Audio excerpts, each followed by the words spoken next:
आप लोगों के लिए बहुत ही अच्छी खबर लेके आए। वो खबर क्या है? कैसे होता है नॉर्मल कॉस्टिंग टेक्निक। तो टारगेट कॉस्टिंग के कंसेप्ट्स को हम क्या करते हैं कि ऐसा क्या करूं जिससे कि कस्टमर जो है खरीद भी ले वो प्रोडक्ट। तो बेसिकली टारगेट कॉस्टिंग का पर्पस क्या है? तो बेसिकली वैल्यू एनालिसिस क्या होता है? देखो, सर्विसेज का एक और कैरेक्टरिस्टिक्स होता है जिसका नेम है। हेलो गाइस, कैसे हैं आप सब लोग? मैं हूं पलक राणा एंड आज मैं आप लोगों के लिए बहुत ही अच्छी खबर लेके आई। वो खबर क्या है? देखो, बहुत सारे बच्चों को कॉस्टिंग लगता है टफ। एंड लगे भी क्यों ना, क्योंकि कॉस्टिंग जो है आपने पहले +1 +2 में नहीं पढ़ा हुआ है, तो आप उसके साथ फेमिलियर नहीं होते हो एज कम्पेयर टू अकाउंट्स। तो बच्चे जो है हमें मैसेज करते रहते हैं कि मैम कुछ ऐसे कंसेप्ट हैं जो कि पेपर के लिए भी इम्पोर्टेंट है एंड वो कंसेप्ट जो है हमें डिफिकल्ट भी लगते हैं। जो आपके लिए इन कंसेप्ट्स की छोटी सी एक सीरीज लेके आए हैं हम, जिसमें कि इम्पोर्टेंट बट अगेन इनको बहुत ही इजी एंड बहुत ही ज्यादा सिंप्लीफाइड वे में हम ये सारे कंसेप्ट्स करने वाले। तो आज का कंसेप्ट है मेरे one of the favourite concepts में से, जिसका नेम है टारगेट कॉस्टिंग। जी हाँ, टारगेट कॉस्टिंग, जो कि आपके पीएम के पेपर में एंड अगेन जिसने अभी पीएम की स्टेज में जो है उसको नहीं पता, ये एपीएम की स्टेज में भी टॉपिक एरिया आता है। But again at the same time ये टॉपिक एरिया इंटरेस्टिंग बहुत है और इजी भी बहुत है। तो समझते हैं टारगेट कॉस्टिंग का कंसेप्ट क्यों है, कैसा है। एंड जैसे कि हम जानते हैं कॉस्टिंग में बहुत सारे मेथड्स होते हैं, ABC costing, costing, life cycle costing, absorption, marginal, बहुत सारे एरियाज। तो एक एरिया हमारे पास है जो कि टारगेट कॉस्टिंग, जो कि बाकी एरिया से कहीं हटके बट इजी है। तो देखो, सबसे पहले समझते हैं कैसे होता है नॉर्मल कॉस्टिंग टेक्निक। तो एक बिजनेसमैन के पॉइंट ऑफ व्यू से समझते हैं कि पहले ट्रेडिशनल कॉस्टिंग में क्या होता था कि कोई प्रोडक्ट बना एंड प्रोडक्ट बनने के बाद मैन्युफैक्चरिंग के खर्चे हुए, मटेरियल, लेबर, सब कुछ लगा। अब बिजनेसमैन को कमाना है प्रॉफिट, बिना प्रॉफिट कमाए तो देखो हमारी चलनी नहीं है। तो वो प्रॉफिट जो है हमने ऐड ऑन कर दिया हमारी कॉस्टिंग में एंड देन फिर हम चले गए मार्केट में वो प्रोडक्ट बेचने। अब हुआ क्या कि मैं तो मार्केट में प्रोडक्ट बेचने चली गई, बट क्या बायर उस प्राइस में रेडी है बाय करने को? राइट। एंड दूसरी बात ये, मैं तो प्रोडक्ट को बेच रही हूँ उस प्राइस पे, बट क्या पता मेरा कॉम्पिटिटर मार्केट में वही सेम प्रोडक्ट कम प्राइस पे बेच रहा हो। तो हुई ना एक प्रॉब्लम। तो इन प्रॉब्लम्स को सॉल्व करने के लिए हमारे पास आया टारगेट कॉस्टिंग, जो कि इस मेथड को थोड़ा सा मोल्ड कर गया। अमूल कैसे कर गया? कस्टमर की रिक्वायरमेंट को देखते हुए, मार्केट की रिक्वायरमेंट को देखते हुए, कि मुझे पता है कि मार्केट में अगर कोई और कॉम्पिटिटर ये प्रोडक्ट 15 रुपए में बेच रहा है, तो मैं कहाँ से 20 में बेच दूंगी। मेरा कस्टमर अगर कोई प्रोडक्ट जो है 15 में खरीदने के लिए रेडी है, तो क्या मैं उस प्रोडक्ट को 20 में बेच सकती हूँ? नहीं, ज्यादा देर तक नहीं बेच सकती या ज्यादा कस्टमर को नहीं बेच सकती। तो उसके लिए मुझे क्या करना पड़ेगा? मुझे अपना प्रोडक्ट जो है उसी प्राइस पे बेचना पड़ेगा जिस प्राइस पे कस्टमर जो है उस प्रोडक्ट को खरीदने के लिए रेडी है, पहली बात। एंड दूसरी बात ये कि मार्केट में उसी प्राइस पे जो है वो प्रोडक्ट बिक रहा है।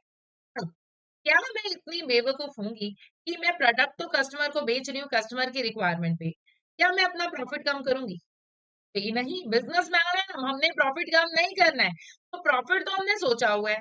एंड कस्टमर जो है, सपोज करो इसको हम जो है एग्जांपल से समझते हैं, चलते हैं इस कंसेप्ट में कि कस्टमर जो है, कस्टमर ने कहा कोई प्रोडक्ट कि मैं तो मार्केट में वो पर्टिकुलर प्रोडक्ट जो है, अभी प्रोडक्ट है, वो प्रोडक्ट में आपको मैक्सिमम टू मैक्सिमम जो है 15 रुपए दूंगा।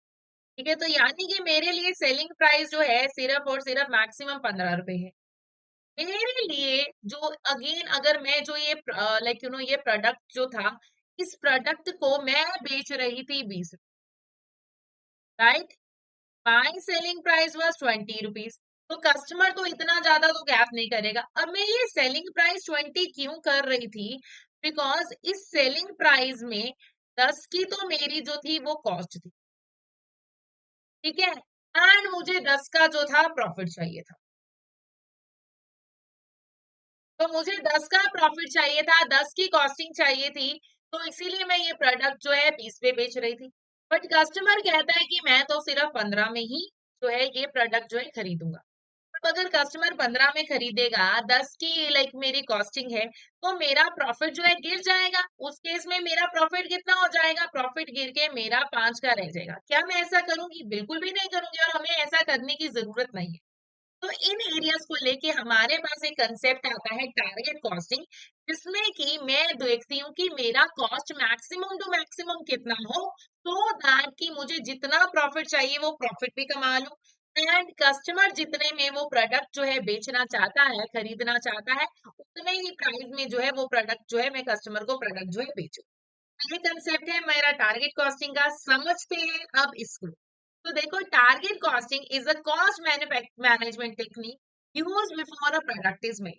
तो बेसिकली प्रोडक्ट मैनेज करना है मुझे, कैसे प्रोडक्ट की कॉस्टिंग मैनेज करनी है, कैसे प्रोडक्ट के बनने से ही पहले, क्योंकि देखो प्रोडक्ट बन गया फिर थोड़ा ना कॉस्ट कंट्रोल कर पाएंगे। तो दैट मीन्स कि इससे हमें क्या पता चलता है कंपनीज को, कि कोई भी प्रोडक्ट जो है कितने का बनना चाहिए, सो दैट कि जितना प्रॉफिट मैं कमाना चाहती हूँ उतना प्रॉफिट जो है मैं कमा लूं। तो दैट इज व्हाट मेरा टारगेट कॉस्टिंग। ठीक है, मैं प्रॉफिट भी कमाना चाहती हूँ, पहली बात। और दूसरी बात ये कि मेरा जो प्रोडक्ट है वो उतने ही प्राइस पे बिकेगा जितना कस्टमर जो है रेडी टू परचेज है। इसको हम बोलते हैं टारगेट कॉस्टिंग का कंसेप्ट। तो टारगेट कॉस्टिंग के कंसेप्ट्स को हम क्या करते हैं? Selling price. ये सेलिंग प्राइस कौन सा है? मार्केट का। ठीक है, ये क्या है? मार्केट का selling price less desired profit, और ये क्या है? मेरा प्रॉफिट। तो ये क्या आ गई इससे मेरी कॉस्ट, मतलब कि मुझे जो है मैक्सिमम टू मैक्सिमम खर्चा इतना रखना है ताकि जो है मैं वो प्रॉफिट कमा सकूं। अब मुझे मेरा, अब ये उल्टा चल गया ना, पहले क्या होता था हम खर्चा करते थे, अब यहाँ पर मैं खर्चा बाद में डिसाइड करूंगी कि मुझे कितना करना है। ठीक है, मैं खर्चा डिसाइड करूंगी, मैं डिसाइड करूंगी कितना करना है। पहले क्या होता था, होने दो खर्चा होने दो, बट ये नहीं होगा। अब इसीलिए टारगेट कॉस्टिंग जो है एक अच्छा कंसेप्ट हो गया। तो क्या क्या स्टेप्स जो है हम इस टारगेट कॉस्टिंग में करते हैं? तो देखो, मैन्युफैक्चरिंग इंडस्ट्री के लिए भी ये चलता है और सर्विस बेस्ड ऑर्गेनाइजेशन के लिए भी चलता है। सबसे पहला काम क्या होगा, फिर जो है एक टारगेट सेट करना पड़ेगा। क्या? ये देखने के लिए कि कौन सा प्राइस जो है मेरा कस्टमर जो है खुशी खुशी दे देगा। बिकॉज कस्टमर खुशी खुशी जो प्राइस नहीं देगा, उससे ज्यादा मैं कस्टमर से प्राइस जो है चार्ज नहीं कर सकती। ठीक है, बट अगेन पहले क्या होता था, cost plus pricing based method चलता था। कन्वेंशनल कॉस्टिंग में क्या था कि पहले मैं खर्चा करती थी, मैंने खर्चा किया 10 का, मैंने सपोज करो लाइक बीच में सोचा हुआ है कि 5 का प्रॉफिट कमाना है, फिर उसके बाद में जो प्रोडक्ट जो है 15 का बेचती थी। बट कस्टमर जो है अगेन 12 में रेडी है परचेज करने के लिए। अब 12 में कस्टमर रेडी है परचेज करने के लिए, तो ये 3 रुपए एक्स्ट्रा कस्टमर नहीं पे करेगा, मुझे ही कुछ करना पड़ेगा। अब वो जो 3 रुपए मुझे देखने हैं, क्या करूंगी, ये जो 3 रुपए का गैप है, राइट, ये मुझे कैसे कम करना पड़ेगा? अपनी कॉस्ट को कम करके। क्योंकि एक ऑप्शन मेरे पास क्या है, एक ऑप्शन मेरे पास क्या है कि मैं प्रॉफिट कम कर दूं, बट हमें वो नहीं करना है। प्रॉफिट में रखूंगी इतना ही, and then I will find out कि मेरी कॉस्ट कितनी होनी चाहिए। तो दैट इज व्हाट मेरा टारगेट कॉस्टिंग इज। तो अब देखो, मैं मार्केट में जो है 12 का बेचूंगी, दैट इज मेरा सेलिंग प्राइस, फिर मुझे इतना ही चाहिए। तो 12 minus 5 that is 7 will be मेरा टारगेट कॉस्ट। तो ये हो गया मेरा टारगेट कॉस्टिंग का कंसेप्ट, जिसमें कि मैं क्या कर रही हूँ, अपना प्रॉफिट जो है पर यूनिट में, पहले अगेन ये क्वेश्चन में गिवन भी हो सकता है, या फिर आपको क्वेश्चन में ऐसे गिवन होगा कि 10% of selling price, 10% of costing, वो क्वेश्चन के ऊपर डिपेंड करता है। या फिर लाइक क्वेश्चन आपको बोल देता है कि return on sales, return on investment, मतलब कि आपको क्या चाहिए, एंड उसके बेस पे आप क्या करोगे, आपने अपनी टारगेट कॉस्टिंग निकाल ली। कैसे निकाली? Target price minus profit is equal to your target cost. अब आपकी टारगेट कॉस्ट आ चुकी है। आप टारगेट कॉस्ट को कैसे करोगे? कम करना है आपने, यानी कि आपने इनको क्या बोलते हैं, कॉस्ट कैप। देखो, कॉस्ट कैप क्या होता है कि यस, जैसे पिछले एग्जांपल में, इन माय एग्जांपल, मेरे प्रोडक्ट का खर्चा राइट पहले कितना था, 10 का, एंड अगेन मेरा टारगेट कॉस्ट कितना है, 7, यानी कि मुझे ये 3 रुपए का खर्चा जो है कम कर, पहले होने वाला खर्चा एंड अब जितना होना चाहिए, इन दोनों के डिफरेंस को हम बोलते हैं कॉस्ट गैप। इस गैप को अब मुझे कम करना है टारगेट कॉस्टिंग के कंसेप्ट में। अब देखो, खर्चे को हम जो है बच्चों, खर्चा कैसे कम किया जाएगा, आप खुद से सोचिए। आपको किसी भी प्रोडक्ट का खर्चा कम करना है, तो एक मैन्युफैक्चरर का थॉट प्रोसेस लेके चलना है। जैसे कि मैं ऑडिटिंग पढ़ाती हूँ, ऑडिटिंग में मैं एक बात बोलती हूँ कि ऑडिटिंग करने के टाइम पे आपका थॉट प्रोसेस क्या होना चाहिए, ऑडिटर की तरह।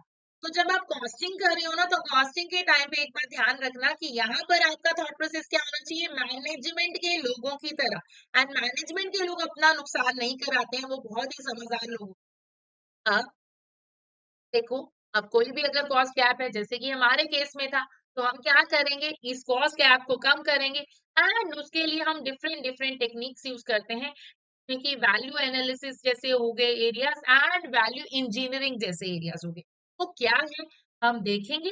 But again, most important, make sure कि आप जब कभी भी ये स्टेप्स करो, जब कभी भी आप ये कर रहे हो कि मुझे प्रोडक्ट का खर्चा कम करना है, तो मुझे कुछ ऐसा नहीं करना है जिसके कारण, ठीक है, कुछ ऐसा नहीं करना है जिसके कारण मेरे कस्टमर के माइंडसेट में ये लगे कि ये प्रोडक्ट जो है वर्थ ही नहीं।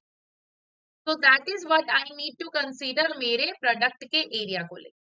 ठीक है, अब हमारे पास क्या आ जाते हैं यहाँ पर, like you no, value engineering and हमारे पास वैल्यू एनालिसिस जैसी टेक्निक आ जाती है। अब ये क्या है, आगे मैं आपको बताऊंगी।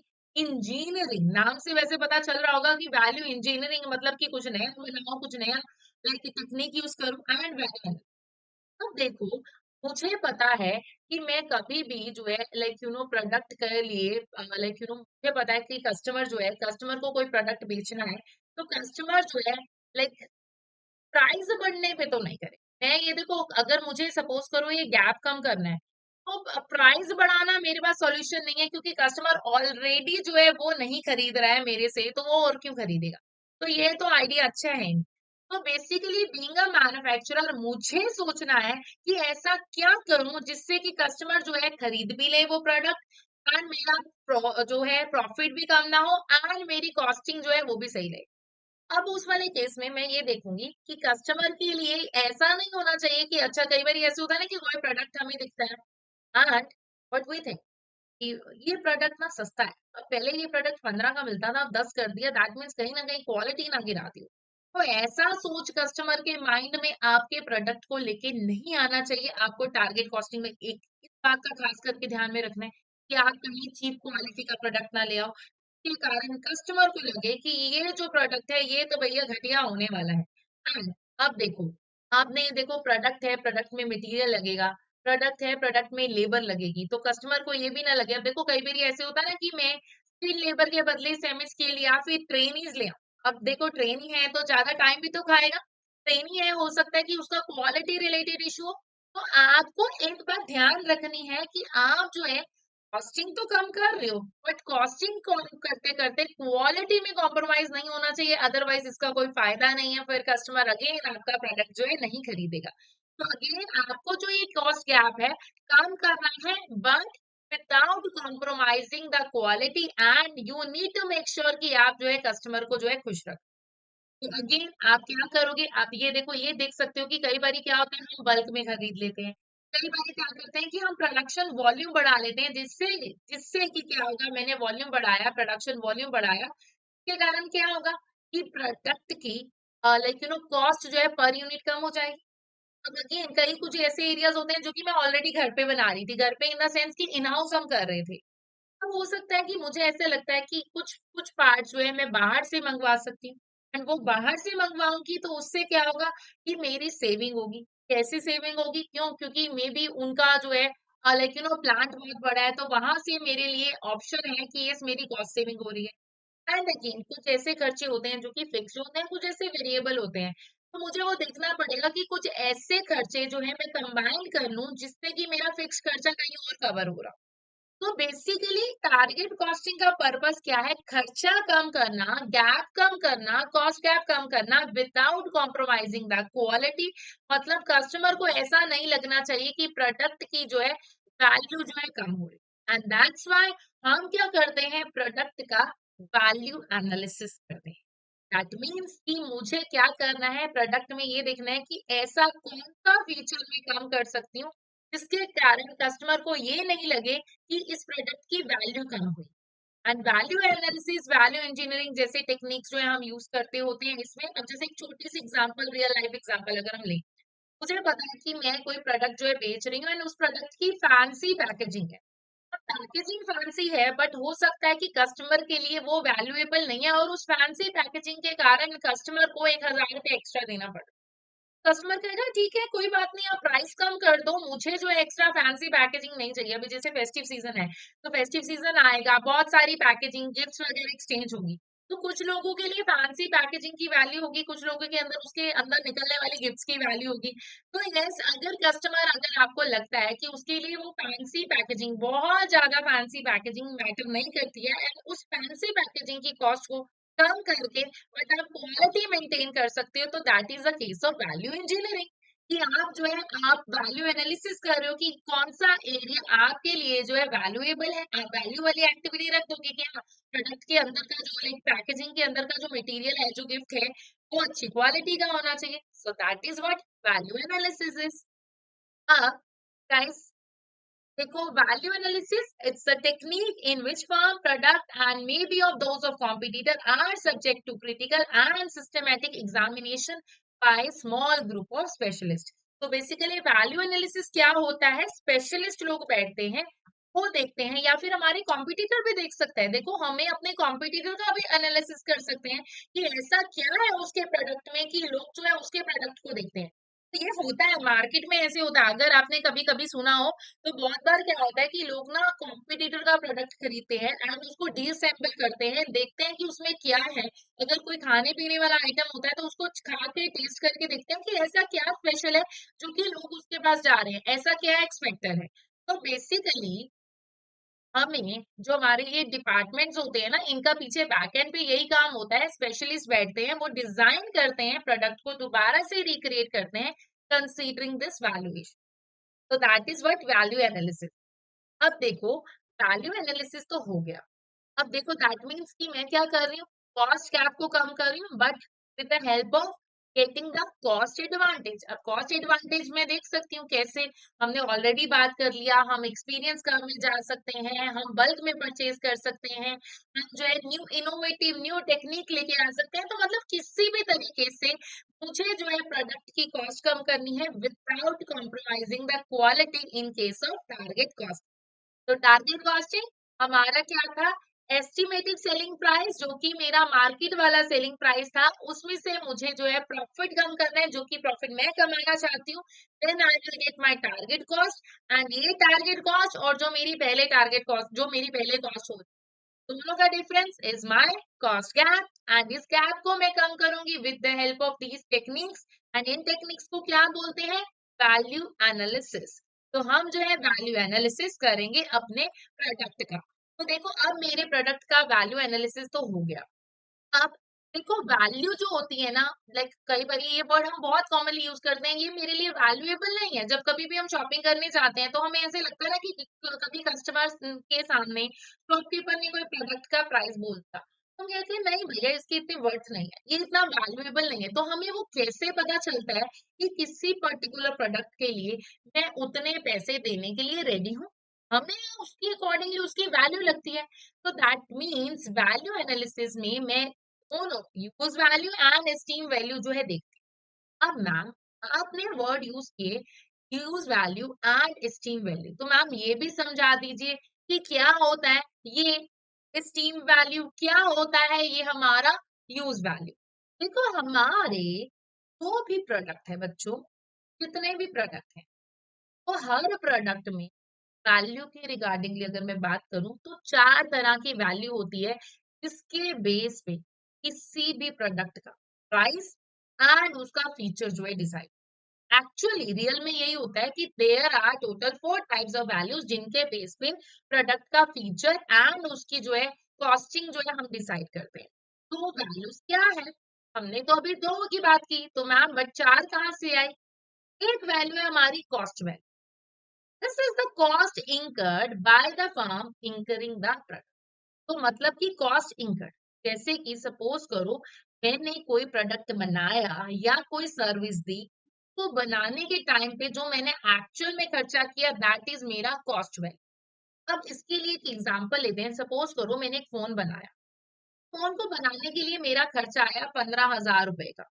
मटेरियल हो गया, लेबर हो गया, ओवरहेड हो गया। तो ये 15,000 का खर्चा इज माय कॉस्ट वैल्यू। ठीक है, माय एक्सपेंडिचर इनकर्ड।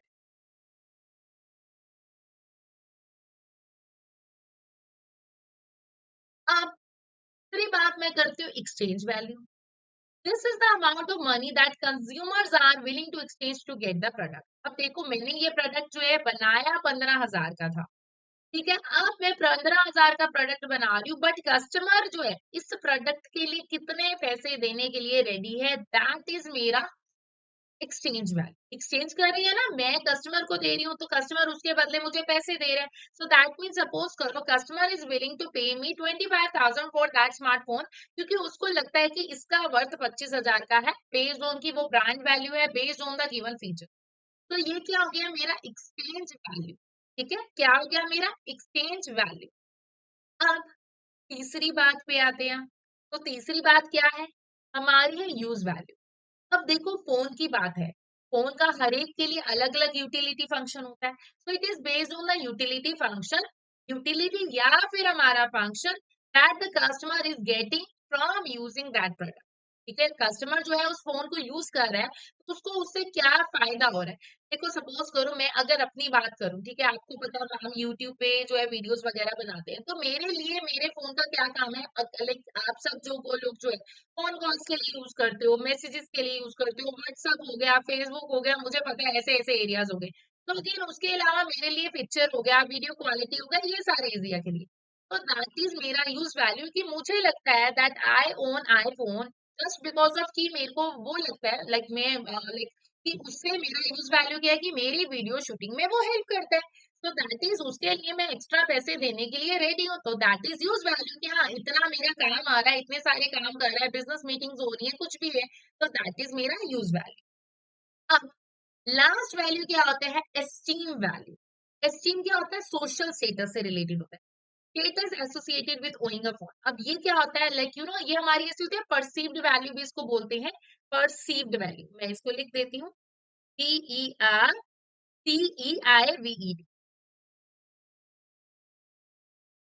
ठीक है, तो ये किससे होता है, हमारा लिंक किसके होता है, जैसे कि हमारा प्रेस्टिजियस से। लेकिन ये कहीं ना कहीं मेरे इमोशन से जुड़ा होता है, दैट यस कि मेरे पास ये स्पेसिफिक प्रोडक्ट है तो मेरे को ऐसे लगेगा कि हाँ मेरी तो लाइक मार्केट में रेपुटेशन हो रही है कि मेरे पास इतना महंगा फोन है। जिसके पास जैसे सपोज करो S25 अल्ट्रा है तो उसको लगेगा अच्छा 1.5 लाख का फोन है। जिसके पास like you know iPhone 16 plus है, राइट, तो उसको लगेगा अच्छा 1.5 लाख का फोन है। एंड दैट इज लाइक उसको वो स्टेटस सिंबल से लिंक करते हैं। तो दैट इज मतलब कि ये क्या होगा, मतलब कि मेरे को चाहे देखो फोन उसी से भी हो जाएगा, उससे भी हो जाएगा, फोटो दूसरे से भी खरीदी जाएगी, खींची जाएगी, एंड 25,000 के फोन से भी खींची जाएगी। But that is a status symbol for me. ये क्या हो गया हमारा स्टीम वैल्यू। जब कभी भी हम टारगेट कॉस्टिंग बनाते हैं ना, टारगेट कॉस्टिंग को कंसीडर करते हैं, तो जो भी हमारे डिजाइनर होंगे उनको क्या देखना है कि एक तो आपकी यूज वैल्यू वो मैक्सिमम होनी चाहिए, एंड स्टीम वैल्यू क्योंकि कस्टमर को उससे खुशी मिलनी चाहिए। तो दैट मतलब कि इससे क्या होगा कि कस्टमर जो है उस प्रोडक्ट के लिए एक्स्ट्रा पैसे देने के लिए जो है रेडी हो जाएगा। एंड अगेन मेक श्योर कि आप जो है कॉस्ट वैल्यू को तो ऑब्वियसली कंसीडर कर ही रहे हैं अपने टारगेट में। And again like you no exchange value जो है ऑब्वियसली वो हम जो है मार्केट को देख के चलते हैं। तो हाँ कस्टमर का यूज भी फुलफिल होना चाहिए, कस्टमर के लिए वो स्टेटस सिंबल भी होना चाहिए, कॉस्ट तो हमें कवर करनी है। तो ये सारी वैल्यूज को हम जो है कंसीडर करके चलते हैं। दैट इज व्हाट मेरे टारगेट कॉस्टिंग जो मैं वैल्यू का कॉस्ट गैप जो है कम करने के लिए कंसीडर। ठीक है, तो मैम अभी तो आपने ये जो बताए ये तो प्रोडक्ट के लिए बताया। मैम अगर हमने ये बात जो है देखनी हो सर्विस ऑर्गेनाइजेशन में तो हम क्या करेंगे। देखो बच्चों, टारगेट कॉस्टिंग जो होता है जरूरी नहीं कि हम सिर्फ और सिर्फ इसको मैन्युफैक्चरिंग बेस्ड इंडस्ट्री में कर रहे हैं, हम इसको सर्विस बेस्ड इंडस्ट्री में भी कर सकते हैं। तो देखो सर्विस सेक्टर में क्या होगा, जैसे कि मैन्युफैक्चरिंग में वैसे ही यहाँ पर कि मुझे जब सर्विस प्रोवाइड करनी है, उस सर्विस को प्रोवाइड करने के टाइम पे मुझे कहीं कोई ऐसा खर्चा जो है कम करना पड़े, तो that is what I need to consider. अब सर्विस कॉस्टिंग के कुछ कोई खर्चे जो मुझे कंसीडर करने पड़ेंगे, हम देख लेंगे। बट अगेन मुझे ना सर्विस कॉस्टिंग में कुछ ना चैलेंजेस भी आते हैं। एंड चैलेंजेस क्यों आते हैं? देखो चाहे मैं मार्केट को देख रही हूँ यहाँ पर चाहे वहां पर, ठीक है? मैन्युफैक्चरिंग ऑर्गेनाइजेशन है चाहे वो सर्विस ऑर्गेनाइजेशन है, but I need to consider इस कि मेरा कस्टमर जो है उस प्रोडक्ट या सर्विस के लिए कितना रेडी है पे करने। वो तो मैम ठीक है। फिर मैम क्या प्रॉब्लम्स आती है? देखो हम जानते हैं कि हमारी जो सर्विस है ना, सर्विस इंडस्ट्री के कुछ कैरेक्टरिस्टिक्स होते हैं जो कि डिफरेंट होते हैं हमारे मैन्युफैक्चरिंग इंडस्ट्री से। तो ये कैरेक्टरिस्टिक्स हमारे जो जाने जाते हैं, ये एक इसका निमोनिक होता है शिप। आपके साथ मैंने कभी पहले भी शेयर किया होगा, रेगुलर क्लासेस में भी हमारी बात हुई होगी। तो इसका निमोनिक क्या है? शिप। अब देखो हम जैसे मैं आपको सपोज करो मैं आपको पढ़ा रही हूँ, तो ये क्या है? एक सर्विस है। अब सर्विस जो होती है इंटेंजिबल इन नेचर होती है। मैं आपको पढ़ा रही हूँ, आपके अकॉर्डिंगली मैम ने पढ़ा दिया, बट आपके पास वो कुछ गया या नहीं गया ये आपको पता, राइट? तो अब हम जब बात करते हैं सर्विसेज की, तो services are intangible in nature.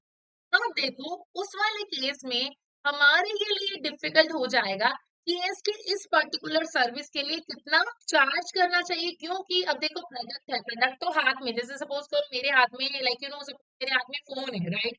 तो मेरे हाथ में फोन है, तो मैं इस वाले केस में बोल सकती हूँ कि हाँ ये फोन दिया, ये दिखने में ऐसा था, इतना सुंदर था, ऐसा था, जो भी है। बट सर्विसेज के केस में वो इंटेंजिबल है, वो दिखता नहीं, तो उससे आने वाली वैल्यू क्रिएशन हमें डायरेक्टली पता नहीं चलती है। अब अगर मैं आगे चलूं, राइट, अगर मैं आगे चलूं, बात करें सर्विसेज की, जैसे कि इसका एक निमोनिक शिफ्ट था जिसमें हम बात करते हैं साइमल्टेनियस। देखो मैन्युफैक्चरिंग में क्या है? प्रोडक्ट था, कस्टमर तक पहुंच गया, कस्टमर घर ले गया। अब सर्विस क्या है? मैं आपको सर्विस दे रही हूँ। अब कोई मेरे को ये बात का आंसर मत दे देना मैम हम इसको बार बार जो है सुन सकते हैं। सुनिए, जरूर सुनिए, पेपर से पहले तक बार बार इस वीडियो को सुनिए।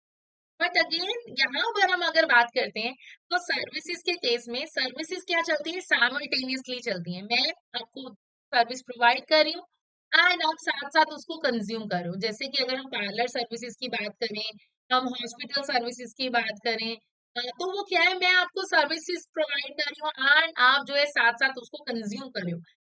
आप पार्लर गए हो, आप लाइक अगेन, या फिर आप लाइक कहीं पे भी लाइक रेस्टोरेंट गए हो, तो वहां पर जो भी सर्विस आपको जो वहां पर मिल रही है, अच्छा फील कराया जा रहा है, तो वो सर्विसेज आप स्टोर करके अपने पास नहीं रख सकते हो कि हाँ चलो ठीक है, एक होटल में रह गए, बहुत फैंसी होटल था, बहुत फैंसी रिजोर्ट था, वहां पर आपकी अच्छे से पैर दबाए जा रहे हैं, सर्विसेज प्रोवाइड की जा रही है। मन तो सबका करता है कि ये सर्विसेज घर ले जाएं, बट क्या हम ले जा सकते हैं? जी नहीं, हम नहीं ले जा सकते। तो दैट मीन्स साइमल्टेनियसली कंजप्शन हमारी उस वाले केस में चलती रहती है। सो दैट इज इनसेपरेबिलिटी, वो सर्विस प्रोवाइडर के पास ही रहेगी। एंड ये मेरे पास कहीं ना कहीं दिक्कत रहती है सर्विस बेस्ड इंडस्ट्री में। एंड इस वाले केस में हमें नहीं पता कि कितना कंज्यूम हो गया, कितना इसका बेनिफिट ऑब्टेन कर लिया। अब देखो सर्विसेज का एक और कैरेक्टरिस्टिक्स होता है जिसका नेम है हेट्रोजेनिटी।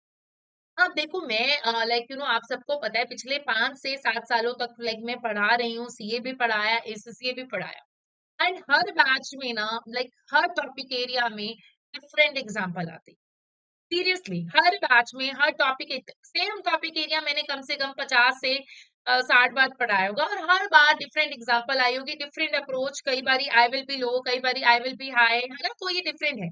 हाँ देख, तो जो हमारी सर्विसेज होती है ना, उसकी ना क्वालिटी ना वेरी करती रहती है, ठीक है? अब क्यों? क्योंकि यहाँ पर ना हमारे पास कोई स्टैंडर्ड मैचिंग नहीं होता। चाहे मैं ही हूँ, मैं ही अपने लेवल के लिए हमेशा सेम नहीं होंगी। कई बारी मेरी आवाज लाउड होगी, कई बारी मेरी आवाज कम होगी, कई बारी मैं टायर्ड होंगी, कई बारी मेरे माइंड में हो सकता है कुछ चल रहा हो। तो दैट इज सर्विस के केस में हमारा जो होता है हेट्रोजेनिटी होता है, हर बार डिफरेंट। एंड मैन्युफैक्चरिंग केस में क्या होता है? हमेशा सेम होता है, तो हम जो है प्राइस जो है सेम रख सकते हैं। सर्विसेज के केस में वो सेम प्राइस रखना हमारे लिए चैलेंज हो जाएगा। एंड पेरिशेबल, दुख की बात, देखो सर्विस जो है इनको हम संभाल के नहीं रख सकते। जब कभी भी हम जा रहे हैं महंगे रिजॉर्ट में, ऐसे तो नहीं होता ना कि बस वही हमारे पास पड़ा रहे। जी, इसका एक स्टार्टिंग और एंड पॉइंट होता है, इसको फ्यूचर के लिए हम यूज करने के लिए रख नहीं सकते। अब आप में से कोई ये मत कहे मैम आपकी क्लास जो है ये यूट्यूब चैनल पे पड़ी रहेगी तो हम तो इसको बाद में देख लेंगे। देखिए हम तो चाहते हैं आप देखिए, रीजन मीन बिकॉज आपका पेपर है, पढ़िए, रिवाइज कीजिए, बट लाइफ की अगर केस की बात करिए, लाइक मैन्युफैक्चरिंग कोई प्रोडक्ट है, आप उसको घर लेके उसको बार बार यूज कर सकते हो, कोई आगे प्रोडक्शन की बात कर सकते हो, बट सर्विसेज जो है आप इसको जो है संभाल के, अब मैं अगर सपोज करूं कि लाइक मैं आगे अगले महीने जब आप लोगों का एग्जाम टाइम आने वाला है उसको देखते हुए मैं सारे बैच अभी पढ़ा के रख सकती हूँ? नहीं पॉसिबल, लाइव तो वो नहीं पॉसिबल ना, उसी टाइम ही करना पड़ेगा। रिकॉर्डिंग की बात हो रहा है। तो अगेन मैन्युफैक्चरिंग में क्या होता है कि जब कभी भी मुझे पता है कि सीजन आने वाला है, पीक टाइम आने वाला है, तो हम प्रोडक्ट बना के रख देते हैं। तो ये क्या है, पेरिशेबिलिटी, वो खराब भी होगा, हम उसको स्टोर नहीं करके रख सकते। तो जिसके कारण हर बार पीक सीजन में हमारा प्राइस वेरी करता है, एंड यही रीजन है कि हमारे रिजॉर्ट एंड होटल्स वगैरह का पीक सीजन में प्राइस जो है वेरी करता है, क्योंकि वो उस टाइम पे भी डिमांड एकदम बढ़ जाती है। तो इन कैरेक्टरिस्टिक्स के कारण अगेन सर्विसेज में हम क्या करते हैं, मैं ऐसे कर सकती हूँ कि लाइक रिजॉर्ट मेरा है और आप रहने आए एंड आपके नाम पे कर दिया, क्यों? देखो, उसमें क्या है कि आप बस उसका बेनिफिट ले सकते हो, बट आप उसके अगेंस्ट ऑनरशिप नहीं ले सकते हो। तो उस वाले केस में आप कितना प्राइस दोगे, वो हमारे लिए चैलेंजिंग है डिसाइड करना। तो these are certain like areas जिसके कारण हमें चैलेंजेस आते हैं टारगेट कॉस्टिंग को अप्लाई करने में सर्विस बेस्ड इंडस्ट्री में, बट ऐसा नहीं है कि हम इसको यूज नहीं कर सकते, ये कुछ चैलेंजेस है। तो गाइस, आई होप आप सबको टारगेट कॉस्टिंग का कंसेप्ट समझ में आ गया, एंड इसको रिवाइज कीजिए, एंड ऐसे ही हम बहुत सारे कंसेप्ट्स लेके आपके साथ आते ही रहेंगे। Thank you guys.